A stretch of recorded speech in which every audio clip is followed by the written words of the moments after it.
వెంకటేశ్వర స్వామి వారు తన కళ్యాణానికి డబ్బిమ్మని కుబేరుణ్ణి పిలిచి అప్పడిగితే, కలియుగం కదండి, ఎందుకైనా మంచిది ప్రామిసరీ నోట్ రాసి ఇవ్వండి అని అడిగితే ఆయన రాసిచ్చిన ప్రామిసరీ నోటు ఆదివరాహస్వామి యొక్క పీఠం కింద ఉండేది చాలా కాలం.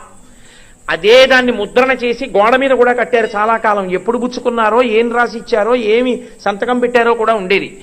వెంకటేశ్వర స్వామి వారు సంతకం పెట్టిస్తే కుబేరుడు అన్నాడు, ఇది యుగధర్మం, మీరు ఒక్కరూ సంతకం పెట్టి అంత డబ్బు చేసుకున్న తర్వాత ఒక్క సాక్షి ఉంటే బాగుంటుంది కదూ అన్నాడు.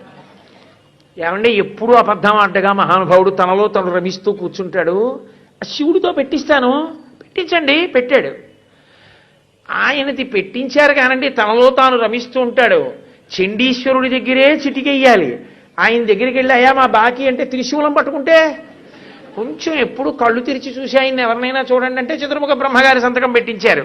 ఇద్దరు మంచిదే, ముగ్గురు ఉంటే చూడండి అన్నారు. అంటే అప్పుడు మళ్ళీ అశ్వత్థ వృక్షం చేత పెట్టించారు. ముగ్గురు సంతకాలు పెడితే అప్పిచ్చాడు కుబేరుడు. అబ్బో, దాని మీద వెంకటాచల మహాత్యంలో తరిగొండ వెంగమాంబ గారు ఎంత గొప్ప వర్ణన చేసిందో.